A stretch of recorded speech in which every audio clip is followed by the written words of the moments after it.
Anyway, I'm Heidi Wright, CEO of Yo Media Group and publisher here at the Bulletin.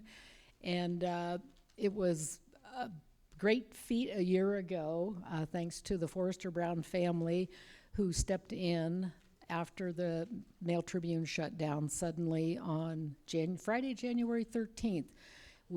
We came in the next week and said, we're starting up a paper.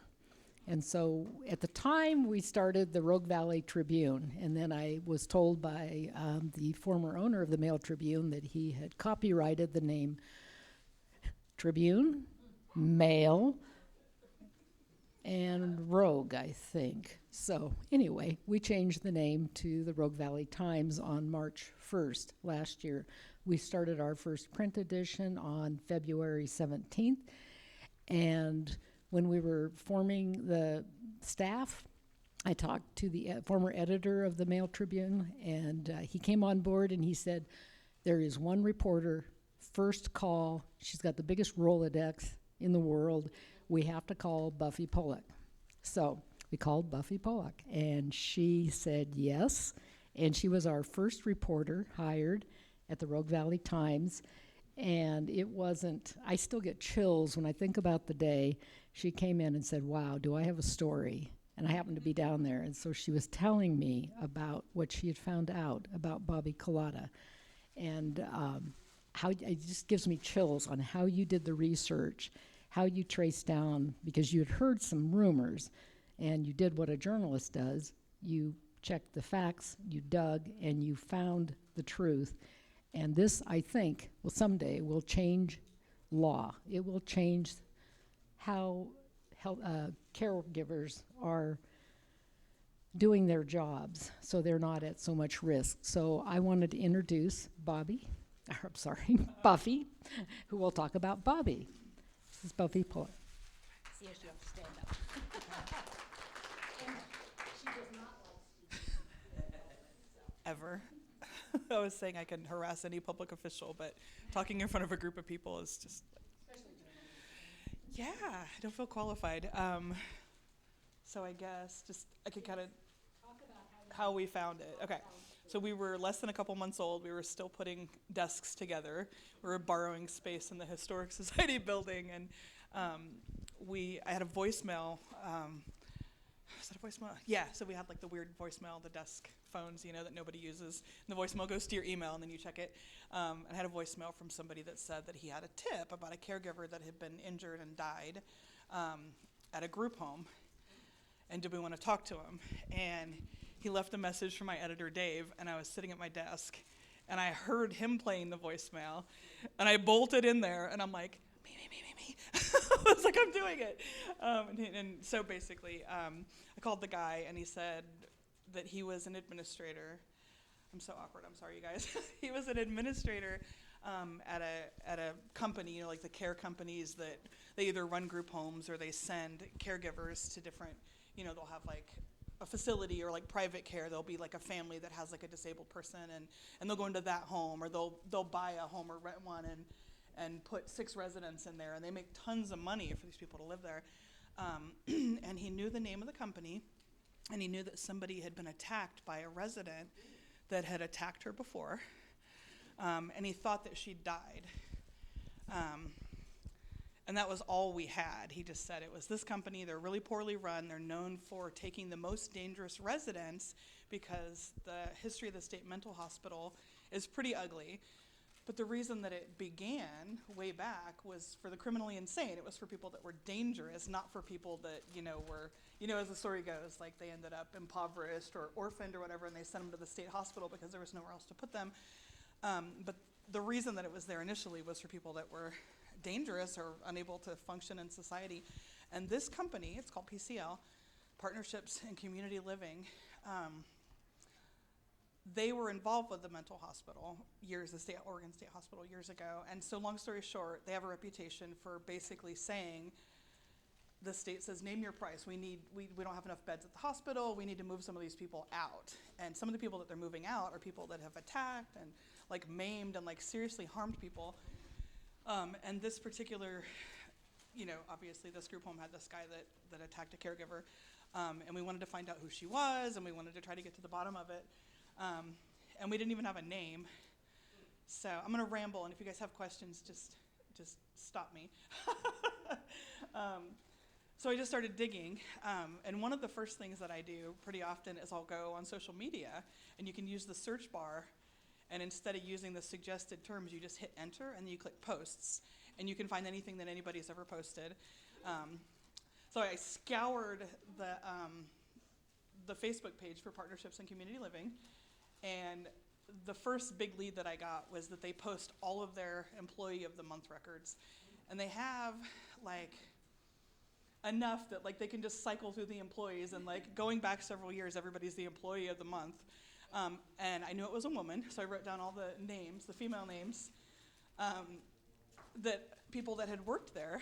And I have a lot of contacts in the community, so I called a couple of funeral home directors, and I said, I'm going to send you a list of names, kind of unorthodox. And I ended up doing an online search too, and I was able to find a match for somebody that had died at the same period of time that this injury apparently occurred. And then the other thing that I found out was that they list the home, and the homes are listed named after the person. So anyway, I figured out the address, and I ended up with the date, kind of ballpark, within a few days. And then I called the 911 dispatch center, and I got all the 911 calls for like the last, I said, is there anything going back like 24 months? But it's specifically this date, I'd like all of them, but like he said in the last session about public records, you don't want to harass people for more than you need, but I said I'd like 24 months, but could I at least get February? And we knew that she'd been attacked at the end of February, and I found the obituary in March, I think it was. So it took 5 weeks for her to die. She never regained consciousness. She had so much swelling on her brain. Like, he essentially killed her, but then she just hung on, you know what I mean? It was like really morbid thing to talk about during lunch, but he crushed her spine. Like, her spine was just obliterated, and the surgeon, well, anyway, so we figured out who she was, and then we started, doing the same kind of searches and finding family, and I ended up figuring out from the 911 call who the employee was. And so long story short, I interviewed, all the employees that I could find. The guy at the other facility who gave us the tip had a few people, and he said the county dropped the ball because the county is supposed to report any major incident of injury in these group homes. The one loose end that we had was that the county said, no, we have no role. We only supervise the placement, and we handle instances that involve a resident, not an employee. And I thought, well, he attacked her, so it kind of involved him. In the 911 call, initially there was a police response because, and this kind of put a bug in my ear, there had been somebody that lived there previously who had been dangerous, and the police are like, oh, this is flagged, we need to accompany the paramedics, and they get there, and then I guess from the report we could tell that they released PD. They said, no, it's fine, the scene's fine, it's a medical call. And it was listed as a medical call. So he attacked her, she went to the hospital and died, and it was just listed as a medical call. And the company said, well, we think she fell and hit her head. Her spine was like obliterated, and she had a head injury. I mean, you can tell in the picture on one of the papers, she just was, and she regained consciousness one time and was able to talk to her daughter, and then they tried to relieve the swelling in her brain. Yeah, they said here's the picture of it, and she bumped her head. So that was the other thing. So the whole focus of the series is that she was working alone. So there was no way for her to call for help, So the guy got upset because he was severely autistic, limited verbal skills, and his Wi-Fi wouldn't work, and he got mad. And she went to walk out of the house just to take a breather, She's like, okay, I'm going to walk away. I can tell some of you guys don't do hard news. They look horrified. So anyway, the Wi-Fi wouldn't work, and he came up behind her and just, a big 6'5", I think he was like a giant. And it was listed as a medical call, and the company, oh no, we think she bonked her head. And he was still in the home. Nothing changed for him. And then, sorry, thank you. So I think it's in the story. I've forgotten some of the little details, but I think she laid there for 5 or 6 hours because she was alone and she had to wait for a shift change to show up. And when he got there, there was a spot in a dining room on one side of the house, blood everywhere from bonking her head, just tons of blood, in the whatever for the sliding glass door. And then she had made her way to the bathroom, and she was like internally like almost decapitated, and she couldn't hold her head up. And she was in the bathroom with her head laying on the sink and and there was some speculation that he jumped on her and was shaking her because she wasn't responding to him. But in the 911 call, it was like this 19-year-old kid, I just got to work. My coworker's here, and I'm supposed to relieve her, and she's bleeding from her head. She's not really, lucid. And we quoted it in the series, but the 911 operator, you could tell that she was starting to say, oh, can you tell me a little bit more about who's in the house?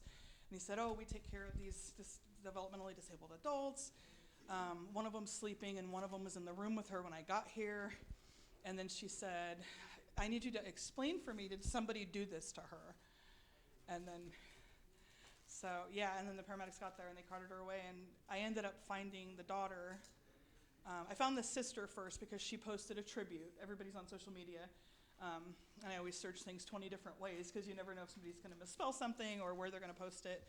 And we found the sister and just relayed to her. I always try to make it, like he said, personalize things, don't be a robot. And I said I want to share her story because the police think that it was a medical call. The company is sweeping it under the rug. And then I was getting all these employees that were reaching out and saying, this happened to me. People were hospitalized. There was a woman who got beat up and miscarried her baby at another house because they have all these houses. And then we found out it's kind of a problem statewide. There was a story right before this woman died where they were saying that caregivers were really struggling because there's no protection for them and they're working alone with these residents that are dangerous.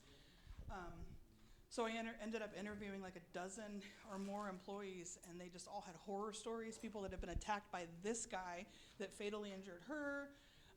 And the names became familiar. They'd give me their first names and say, oh, this one was at that house, and just horror stories. It was just really awful. And then to find out that not only was this woman's case mishandled and the company was still playing dumb, but it's just like this system-wide disaster where people are working alone. And this series came out in May, and then July 15th, which is my birthday, we were at the coast, and I'm on my phone constantly, and I see a story where a caregiver was stabbed to death in Gresham. It was Haley Rogers, and she was working alone in the middle of the night, and she laid there for almost 8 hours and bled to death, and she was with somebody that they knew was dangerous. The law has to change. Yeah, so that's kind of the gist of it. Does anybody have any questions? Yeah. I'm not very hard. I write better than I speak. Is anybody suing the company? The daughter of Bobbie, who I have a really good rapport with now. Before I said, great job. Thank you. Yeah, the daughter just initially was kind of, her dad had already died. She was an only child, and her mom was like her entire world. Yeah, and she, so we kind of got into like all that she had lost from, this company's negligence, and then her, her mom just being left kind of to the wolves. And in talking to her, I found out that her mom had like, I think, was it like 20 workman's comp claims? I mean, just a pile of workman's comp claims where he'd like, she'd had broken bones and like head injuries, and she's like, oh, no, those are, and these people, the caregivers are so devoted because I guess they kind of hype them up and say, they need you if you don't show up for these people. And they think, who's going to take care of these guys? And this was she was a grandma. She was like 63. And her daughter would say, Mom, you've got to work somewhere else. And she'd say, no, my boys need me. And she just got hurt over and over and over. And then, so we got to get the daughter's perspective. Did the daughter, were they pursuing any wrongdoing, or was it kind of all unveiled during this? So in us doing this series, I reached out to the police department, and I have certain contacts there, and I said, look, tell me where to look, but I said, you guys don't even have a report. It's a medical call, it's just an ambulance report. And I said, he attacked her, and they opened an investigation, and they ended up deciding that he probably caused her death, but because he was developmentally disabled, that there was nothing, he can't aid in his own defense. But the thing that stood out to me was like, but put him somewhere where he can't hurt somebody. Like, yes, he can't, speak for himself or defend himself. And we found out, and I never reported this, but he had a twin brother who had almost killed a caregiver when he threw him through the wall of another home, through the drywall and part of the window, like a big guy, like they're huge. And they were these twins that had just been, something, the wiring, and both of them were extremely dangerous. And the twin is permanently remanded to state hospital. And then this guy is just living in a neighborhood, and they're teaching him to garden, and he watches Little Mermaid on repeat. Like, yeah, it's just like this it's like the makings for a horror movie. But So this guy is now living in a neighborhood? he did before. And one of the stories that I brought is, Medford, the police said that, yes, he probably killed her, even though there's no record of it anywhere. And they said, yeah, we've decided. And the district attorney said, yeah, we believe that he probably caused her death. We're not going to pursue charges. The company could have said he needs a higher level of security, but they did not. They handled it horribly. So we covered it when, this is when they said they wouldn't file charges. And then the company did get evicted from the neighborhood that they were in, but the weird side effect of that was that they just moved to another neighborhood, which I found. Yeah, nothing is different for him, and they can't restrain their residents, and they have equal rights, except for more, because they can hurt somebody, whereas you and I can't. And he just lives in another neighborhood now, and they can't restrain him. If he wants to walk out the front door naked and just go down the street and start, I did a story, one of the other people, because we talked about a lot of the patients, and the fact that they were left in this situation too, because he loved her, obviously she was his caregiver, but you know what I mean? He probably didn't want to hurt like his favorite caregiver. But there was another one who lived in a girl's home, and she was seriously violent. She shook down a 7-Eleven and threw a hot dog cooker at somebody, like one of those big, she knocked down a refrigerator, and she almost killed a caregiver at another home and an administrator. He was hospitalized for 3 weeks. His lungs collapsed. He had broken. I mean, just these things happen all the time, and when you start. That's the other thing, is that when we first called the state and said, was there an incident? They said, oh, no, we don't have any record, but the county would have sent it. And the county said, no, we have no role. We only supervise the residents. Call OSHA. And then OSHA said, no, we have no report. And after the fact, the state DHS and OSHA said, oh, yeah, actually we did. Our PIO didn't realize where to look. Of course, so they created the document and said that they had it to cover their butts. So after the fact, they said they had it. The police department did an investigation and said, oh yeah, somebody was fatally injured, and the investigation would have never happened without that one guy calling and saying, I just talked to a distraught caseworker, and this woman was attacked, and she just found out she died. Yeah. Was there any legal liability to the home? Did the lawyer take the case? It seems like a slam dunk. It does, right? Yeah, I mean, there's been no accountability. How long ago was this? So this past February, So the month we started was when it happened, and statute of limitations hasn't run it's yet. been a year. The daughter is pursuing a civil case. But yeah, we all kind of just pursued, following along, trying to turn every stone over and just figure out where else to look and what agencies to say, hey, this happened. Are you guys, Is somehow HIPAA involved in not being able to prosecute or investigate? Well, no, because we didn't name him. So that people like to say, even if you mention something happening to somebody, they're like, oh, HIPAA, they love to throw HIPAA. Even when it has nothing to do with HIPAA, you're not disclosing somebody's medical records. Or they just like to say something official so you'll second guess yourself. But, I mean, this woman got a... It does put the stop up to a lot of people. Oh, for sure. Like I said, he had a twin, and I mean, we knew more about him than we could report. I mean, what we reported was so mortifying, and it was there was 10 times as much that I was like, oh my God. And in the newsroom, I'm like, you guys, you're not going to believe it. Anytime I'd see somebody, I'm like, oh, I just found it. Every day there was just more trickling in, and we couldn't report a lot of it just because we're trying to, either have it or you have it the right way, or if you. So kind of based on that, do you know of anybody going for trying to change laws locally or That's what I state? think has to happen is, What are the laws about minimum staffing levels at group homes? I don't believe there There's is. not specific requirements yet. Super loose. I worked in caregiving recently, and it's a nightmare across the board. It's heartbreaking. I talked to someone who was a behavior specialist for the residents, and this guy, he'd been through some stuff, I met him at a park, and he was just like chain smoking, and he said he knew the guy, and he had attacked so many people, and he's like, but I could get him back to baseline, I could calm him down, and they just dealt with it, but he said, I didn't want her working alone. She tried to go to a different house at one point, but then, it was just staffing nightmares. Oh. I'm just curious kind of about your process on this. We're doing like a 5-part series, right?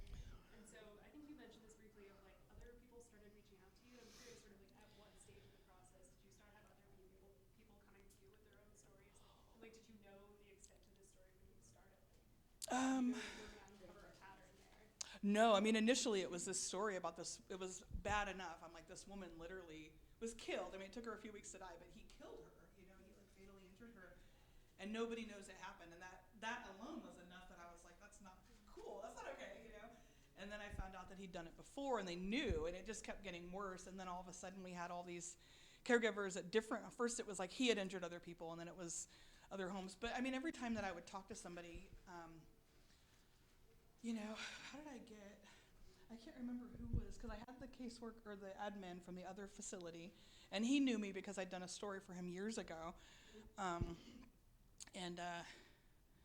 We just started digging. I talked to the funeral home director who handled Bobbie, and she didn't really have much. She just said, yeah, you could tell it was a violent death, and that the company was saying that she fell. But I think your path, and what you did, going to social media, looking for all the employees of the month, that was the thinking I was so impressed with. And then going, okay. Well, it was the family that had a couple friends that had worked with her, and then I was in with the facility, and then I ended up talking to people, and I said, well, do you know Cameron? Cameron was the kid that found her, and then I sat down with Cameron, and then it just kind of Yeah. Wow. Started with that digging. Yeah, no, terrific work. Yes. Thank you.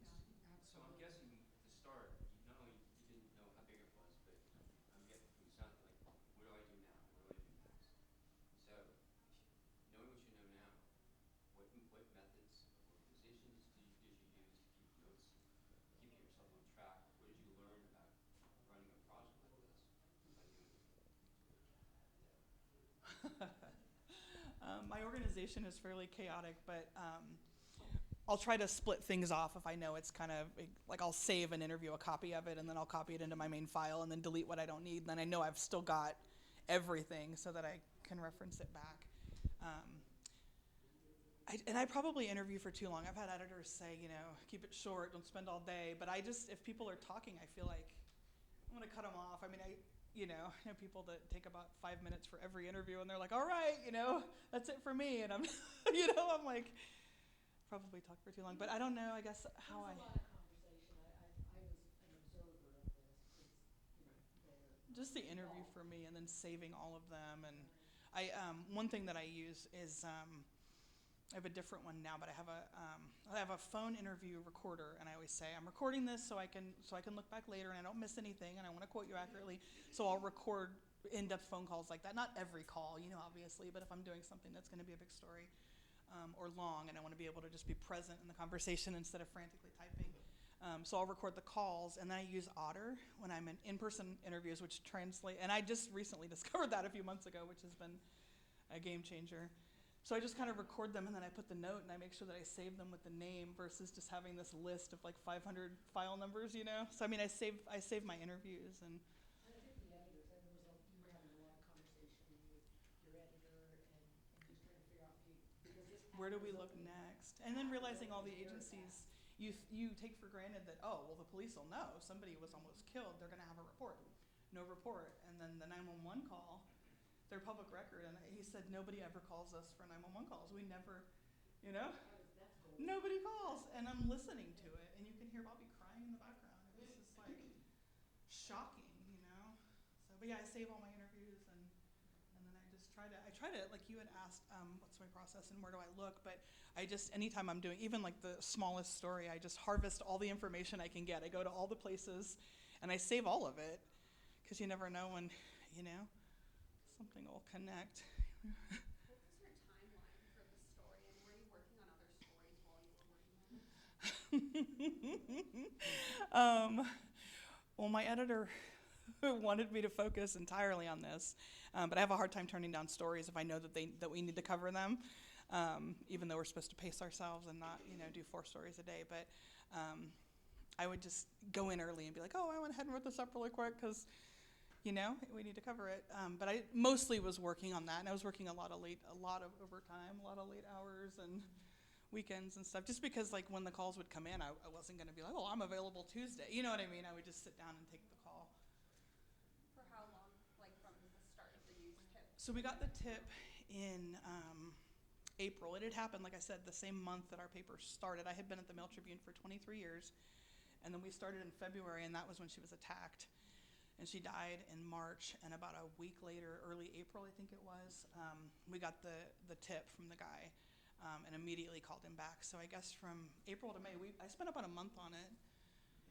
And then there was a lot of, like with the editor, like she said, just coordinating, like, how do we want to put it out there? Because so much of it was just so varied, you know, like we had Bobbie's story, and then we had, if you look in there, there's other people's stories, the woman who lost her baby, there's people that were just attacked constantly. I think we ended up with like 7 or 8 of the caregivers' voices in the stories. We talked to other agencies, you know, that just said that PCL had a reputation for taking the toughest residents, and then we said, okay, well, they're taking the hardest ones, but why not have security or have a second person? And so it boiled down to, if they weren't alone, Haley would have lived, and Bobbie would have probably, you know what I mean, been able to call for help. Both of them would be alive. So.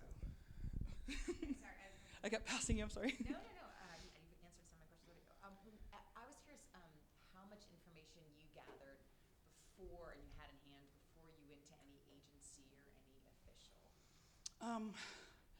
Somebody told me a long time ago not to ask a question that you don't already know the answer to, so you know what you want, versus beating around the bush and saying, you know, I want everything for whatever. So I kind of figured out who she was, how she died. I had the 911 call, and I tracked down the family and found out that they were like, yeah, that's what happened, you know.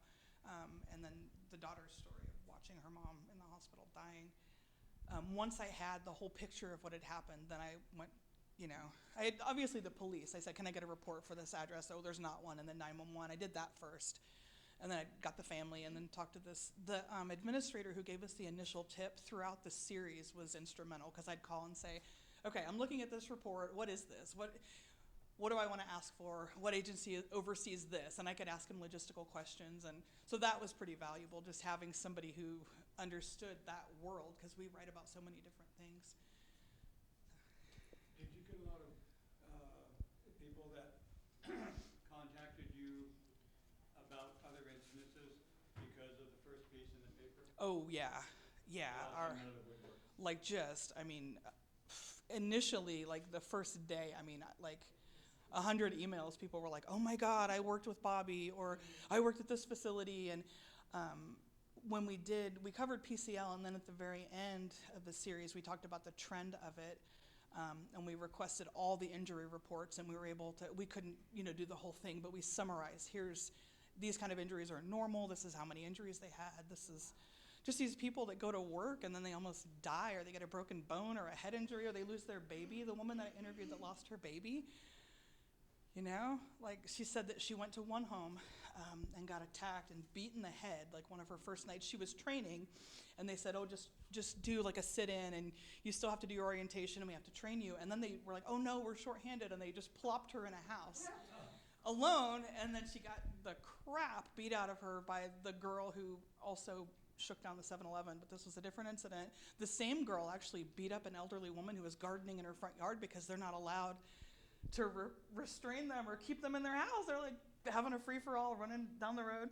And then she went to 2 other houses, and then the third time that she was attacked, she lost her baby and was sexually assaulted in a boys' home. They call it their children's homes, and it's for minors, and they're like these 15 and 16 and 17-year-old like murderers, and they call them the children's homes. And you think, oh, it's these kids that need a little extra assistance, and they're learning to plant carrots. And no, it's like, some of them are some pretty serious psychological problems.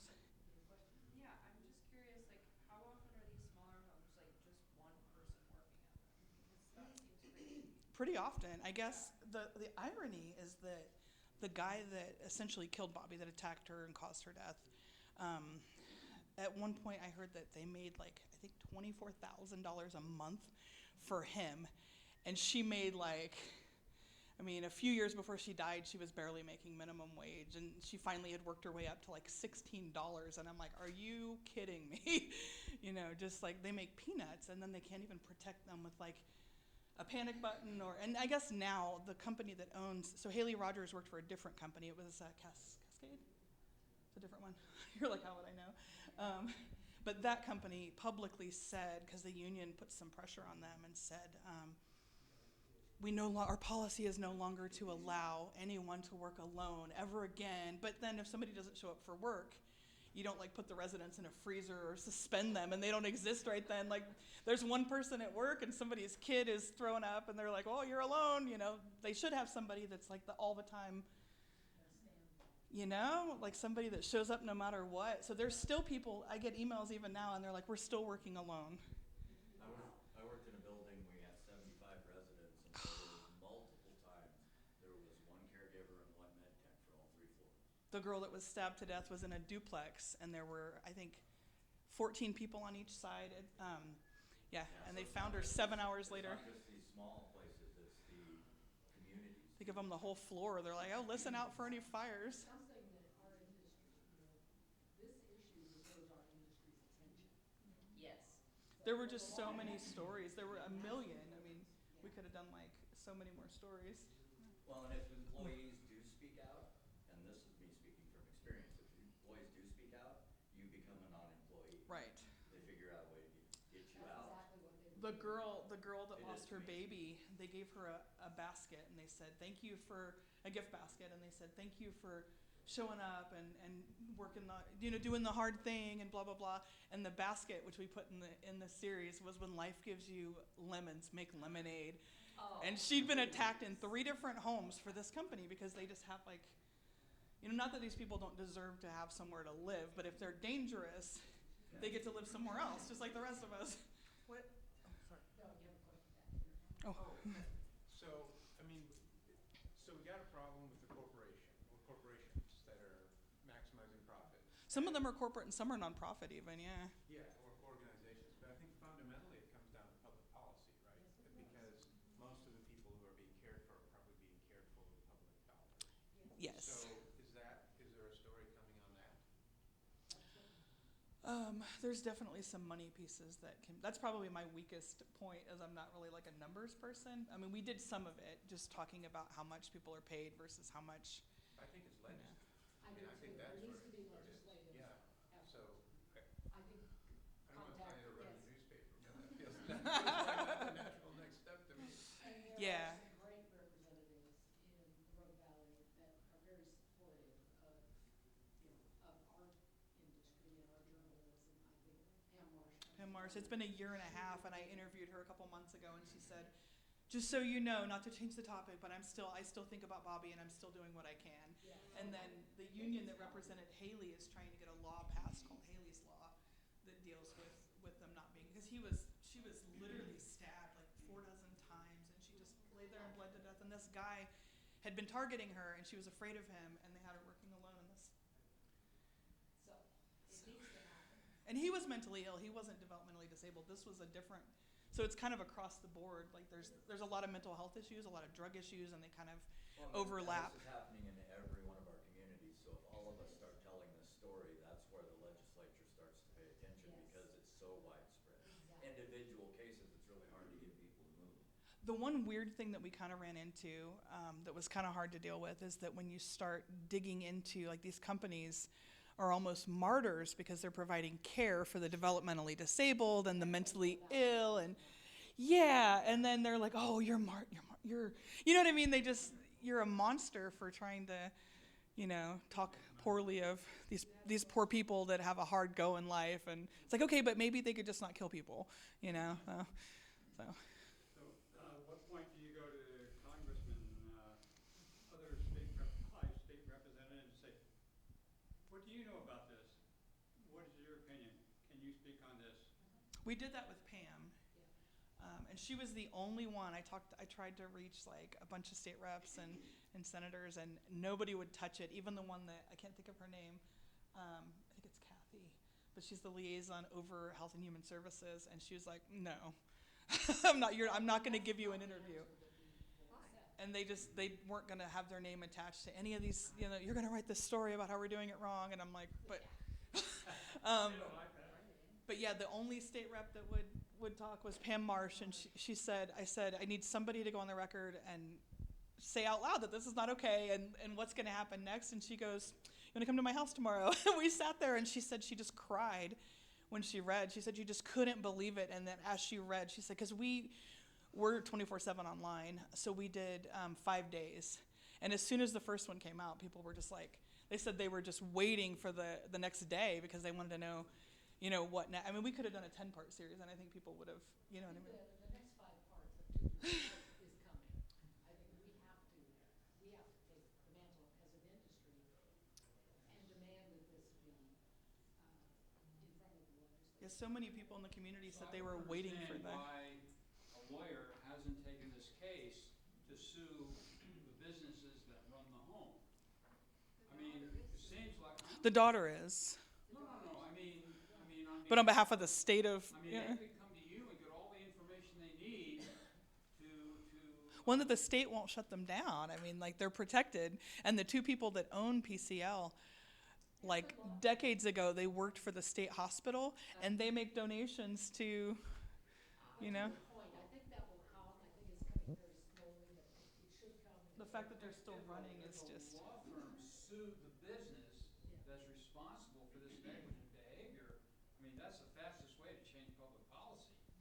And they're huge, but I guess the thing in the background is that if they suddenly, and the guy that gave the original tipster, he said if this company suddenly went under, you would have hundreds and hundreds of people, dangerous people that we've got 4 beds available now, and there's 600 people that suddenly don't have anywhere to be because this company just they'd have to figure out a way to shut them down.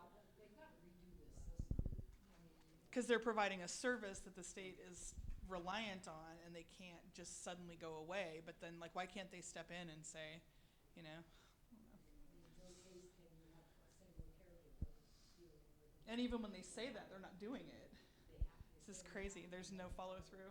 Can you talk a little bit from where you sit about any strategy to, because obviously a lot of people read the pieces, right? And you've got lawmakers understanding the problem and not wanting to talk about it. But is there any strategy that you take or consider about, from the higher level of the paper of trying to get the attention to lawmakers, or where's your line as am I lobbying for change or just exposing change, and are there strategies you employ to try to get lawmakers to pay attention, or possibly lawyers to pay attention? Not so much lawyers, but I think lawmakers, that's part of our jobs, as part of our industry, is to make sure that, our representatives are paying attention. Like building a relationship with Pam Marsh in Jackson County. And Even the company, yeah. the one with Haley Rogers, they said, no more working solo, nobody will work alone. Right. People still working alone. Right. So I would say, as a company and as part of our job, is to go back and expose that, and continue to report on it, and use our influence when the legislators come in to court our edit boards, and talk to them directly about it and say this is an important issue. We have a community edit board that gets together, and we bring in guests for the bulletin. We haven't formed a community edit board down in Medford yet, but I would say that would be another tool I would use to have more than just our voice, but to have community voice on an issue that's important to the community and to the citizens, I think we give it light. I mean, that's what we're here for, is to give the issue light and credibility. People still really care about it. It's been a year and a half, and I still, like, every other, probably half the time when I'm on an assignment for something else, oh, when you did that whole series about the lady that died, what happened? And I'm like, Not yet. nothing happened. Thanks for asking. Do you have any sense of how this plays out nationally? And I'm asking because my next question is going to be, are there natural collaborators for you to amplify this reporting? I would think so, yes. I think on the federal legislation level, this should get some attention. I think we have a really good relationship with our senators. They have a few things they're dealing with right now. But I think, it's a matter of, you just don't report it and walk away from it. This About is the big- ProPublica. This is the beginning, yeah. This sounds like a ProPublica story. Yeah, that's a good idea. Obviously here at the state level, I mean, anybody in politics, everybody at the state level knows this could be, if I take this on, it's gonna be very expensive, and we've gotta find that money, and is it something that's gonna get me patted on the back and the people who are gonna support me with it? And they realize that just by the mentioning of it, this is a big, expensive problem. Exactly. If you don't have a solution, like Buffy said, you don't ask a question if you don't know the answer. Well, that's what the legislators are thinking. Well, okay, what's the answer? What am I going to do?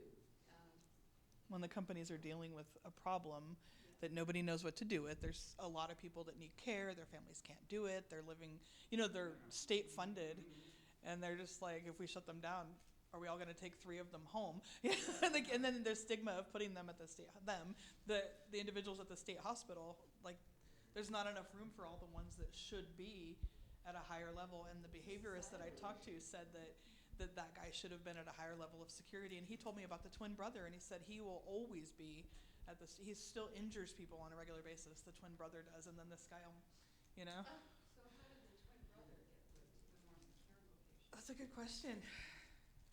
Probably one of the times that they yelled HIPAA at me for asking about the specific. And I tried to talk to the mom of the boys, and initially she wanted to talk because she said, it's not true, none of it's true.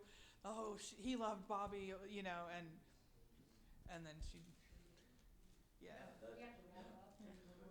I just had a question. What came of your original source, the administrative person? Because wasn't that person working for that company or still working? Yeah, he runs another company, and another gotcha. company, and he Okay. just knew of it and said this. And he said a few months ago we had kind of a roundtable discussion with our representatives and with unions and all that, and he said someone's gonna die.